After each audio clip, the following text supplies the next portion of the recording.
Next gen astro ஆன்மீக அன்பர்களுக்கெல்லாம் என்னுடைய அன்பான ஆசீர்வாதத்தை தெரிவித்துக் கொள்கிறேன்.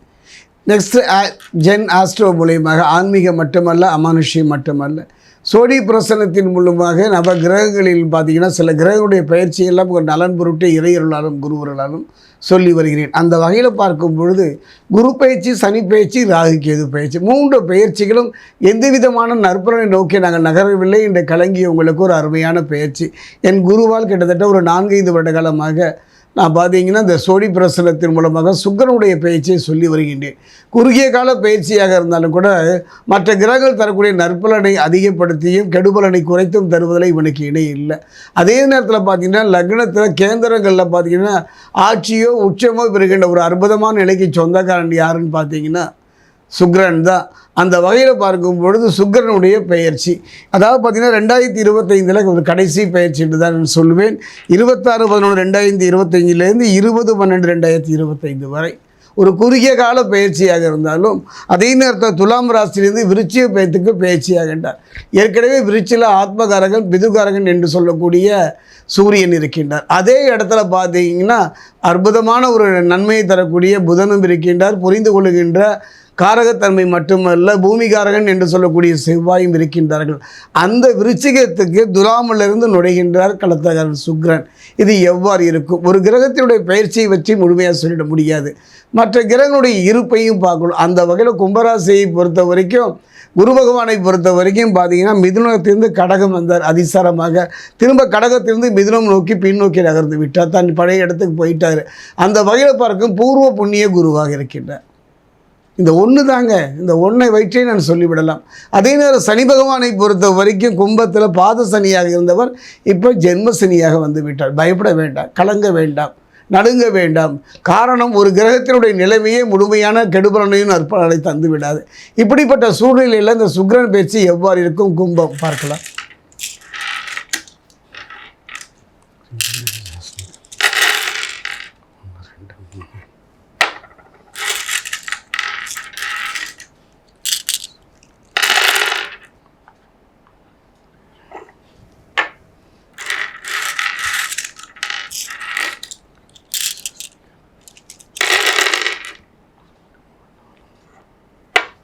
கும்பராசி ஆன்மீக அன்பர்களே, ஒரு அருமையான சந்தர்ப்பங்க.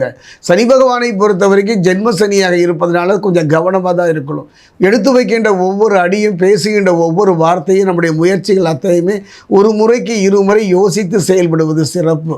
அதே நேரம் பார்த்தீங்கன்னா வீண் பழிபாவங்கள் சில பெண்களாலோ மற்றவர்களாலேயோ தொழில் ரீதியோ குடும்பத்திலேயோ வருவதற்கான சூழ்நிலை இருப்பதனால கவனமாக இருக்கணும். காரணம், என்னுடைய சோழி பிரசனத்தை பொறுத்த வரைக்கும் அப்படி இப்படி என்று ஆசை காட்டுவதை விட, ஜாக்பாட் விழும் என்று சொல்வதை விட, பணமடையில் நனைவீர்கள் என்று சொல்வதை விட இருப்பதை தக்க வைத்துக் கொள்வதை தான் சிறப்பு. அந்த வகையில் ஒரு நெருப்பு இருக்குது, தொட்டால் சுடும் என்கின்றோம். ஆனால் தொட்டுத்தான் பார்ப்போம் என்பவர்களை பற்றிலாம் இல்லை. சொல்ல வேண்டியது கடமை. கடலில் தத்தளிப்பவனுக்கு ஒரு கலங்கரை விளக்கம் போன்றது தானே இந்த சோழி பிரசனம். அந்த வகையில் சனி பகவான் ஜென்ம சனியாக இருந்தாலும் குரு பகவானை பொறுத்தவரைக்கும் பூர்வ புண்ணிய குருவாக இருப்பதனால ஒரு நல்ல மாற்றம், ஒரு நல்ல முன்னேற்றம் பெறக்கூடிய ஒரு காலகட்டமாகத்தான் நினைக்கின்றது. சனி பகவான் குரு பகவானை பொறுத்த வரைக்கும் அவர் பார்வை முன்னும் பின்னும் இருக்கின்றது. இடைப்பட்ட நம் மீது விழவில்லையே என்றெல்லாம் கவலைப்படாதீர்கள். சனி பகவான் சாதகம் இல்லையே என்றெல்லாம் கவலைப்படாதீர்கள். அதே நேரத்தில் எதிலும் கவனமாக செயல்படுங்கள். இது ஒன்று தான் இந்த சுக்கிரனுடைய. இப்போ எதிலும் வாழ்க்கையாக இருந்தாலும் சரி, கணவன் மனைவிக்குள்ள ஒரு பேச்சாக இருந்தாலும் சரி, பிள்ளைகளோட ஒரு அன்பை வெளிப்படுத்துவதாக இருந்தாலும் சரி, யாரோ ஒருவருக்கு நன்மை செய்ய முற்பட்டாலும் சரி கவனமாக இருங்கள். முன்ஜாமீன் போடுவதோ, வார்த்தை கொடுத்து நான் இருப்பேன் என்று சொல்வதோ கவனமாக இருக்கணும். காரணம், இந்த காலகட்டத்தில் கொடுத்த வாக்கை காப்பாற்ற முடியாத ஒரு சூழ்நிலை ஏற்படும். அதே நேரத்தில் அளவாக பழகுங்கள், அந்தரங்கங்களை வெளிப்படுத்த வேண்டாம். அதாவது குருவை பொறுத்த வரைக்கும் தன குடும்ப ஸ்தானத்தை பார்வையிடுவதனால பொருளாதாரத்தில் நல்ல முன்னேற்றம் ஏற்படும். பொருளாதாரம் மட்டுமல்ல, தொழிலில் மட்டுமல்ல, வாழ்க்கையில் மட்டுமல்ல, ஒரு நல்ல முன்னேற்றத்தை நோக்கி செல்கின்ற ஒரு அருமையான சந்தர்ப்பம். நீண்ட தூர பயணங்களில் வெற்றி பெறுவதற்கும், நீண்ட தூர பயணங்களில் தொழில் ரீதியாக நல்ல முறை அமைவதற்கும் அருமையான ஒரு காலகட்டம். அதை யோககாரங்கள் என்று சொல்லக்கூடிய ராகு தருவார். அதே ராகுவை பொறுத்த வரைக்கும் கும்பத்திலேயே தங்கிட்டார். ஏற்கனவே பார்த்தீங்கன்னா கும்பத்தில் பார்த்தீங்கன்னா ராகுவும் அந்த 2ஆம் இடம் என்று சொல்லக்கூடிய இடத்துல சனி பகவானாக இருந்தார்கள். சனி நகர்ந்தாலும் கும்பத்தில் ராகு இருப்பதால் கவனமாக இருந்து விடுங்கள். அதீத ஆசையின் காரணமாக மனமும் உடலும் தவறான பாதையை நோக்கி நகர்ந்து விடும். எச்சரிக்கையாக இருந்து விடுங்கள். நான் சோழி பிரசனம் சொல்வதற்கு காரணம் சற்று கவனமாக இருந்தாலே போதும். அதாவது வண்டி நம்ம எடுப்பதற்கு முன் என்ன இருக்குன்னு பார்க்கணும். வண்டியில் பெட்ரோல் இருக்கா, காற்று இருக்கா, பிரேக் இருக்கா, இதெல்லாம் செக் பண்ண. எடுத்தோம் கவிழ்த்தோம் என்று போவதை விட நான் சொல்வதெல்லாம் மழை வருவதற்கு முன் கொடை எடுத்து செல்பவன் புத்திசாலி என்பார்கள். அந்த வகையில் கவனமாக இருந்து விடுங்கள். கடன்களை பொறுத்தவரை கட்டுக்குள் நடக்கும். குருவின் பார்வை பெற்ற செவ்வாய் பலம் பெறுவதனால நினைத்த காரியங்கள் நடைபெறும்.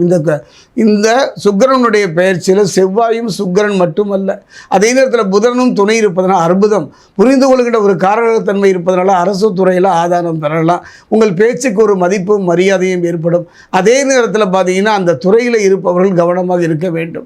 யாரிடமும் எதையும் எதிர்பாராத விளைவுகள் வர இருப்பதனால வெளிப்படையாக பேசுகிறாதீங்க. அதே நேரத்தில் கொடுத்த வாக்கை காப்பாற்றுவதற்கு நான் முன்னாடியே சொன்னேன், போராடக்கூடிய இருப்பதனால நிதானமாக இருந்தல். நல்ல திருமண யோகம் கிடைக்கும். கணவன் மனைவிக்குள்ளே இருந்து வந்த கருத்து வேறுபாடுகளோ அந்யோன்யமாக மாறும். ஏன்னா செவ்வாய் பலமாக இருப்பதனால, புரிந்து கொள்கின்ற ஒரு தன்மை இருப்பதனால எதிர்கால நலன்கிறது ஒருவர் விட்டு கொடுத்து அனுசரித்து செய்வார்கள். சகோதர சகோதரி மத்தியில் சில கருத்து வேறுபாடுகள் வந்து மறைந்தாலும் கூட வண்டி வாகனங்களில் போகும்போது கவனமாக இருங்க. குறிப்பாக பார்த்தீங்கன்னா நீங்கள் எடுக்க நினைத்த காரியங்கள் முயற்சிகளால் வெற்றி பெறுகின்ற தன்மை. பெண்களால் சில வித்தியாசமான நெருக்கடிகள் ஏற்பட்ட மன அமைதியை குலைக்கும். இதை சொல்ல வேண்டியது என் கடமை. கவனமாக இருந்து விடுங்கள். அதே நேரம் கவனமும் பொறுப்புணர்வும் இந்த காலகட்டத்தில் இருந்துவிட்டால் கும்பராசியை பொறுத்த வரைக்கும் ஒரு நல்ல முன்னேற்றத்தை பெறக்கூடியதும், கடந்த கால கசப்புகளை மறந்து எதிர்காலத்தில் பயம் இல்லாமல் நிம்மதியாக வாழ்வதற்கு இந்த சுக்கிரன் பயிற்சி ஒரு காரணமாக இருக்கும். அதே நேரம் பார்த்திங்கன்னா இந்த கார்த்திகை மாதம் சுக்கிரன் பயிற்சி நடக்குதுங்க. இந்த கார்த்திகை மாதத்தின் சிறப்பு என்னென்னா, மாலை அணிந்து அந்த மகேஸ்வரின் மகனாக ஐயப்பனை காண செல்வார்கள்.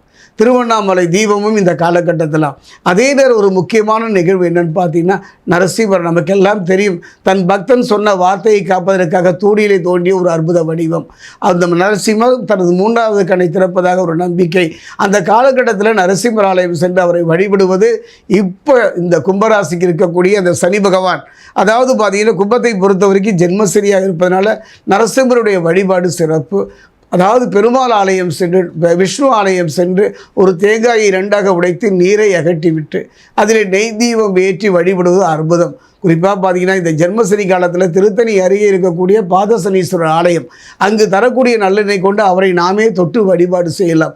முயன்று பாருங்கள். ஜென்மசனியை பற்றி கவலைப்பட வேண்டாம். ஒரு நிம்மதியான ஒரு காலத்தை மற்ற கிரகங்கள், குறிப்பாக சுக்கிர பகவான் கும்பராசிக்கு தருவார்.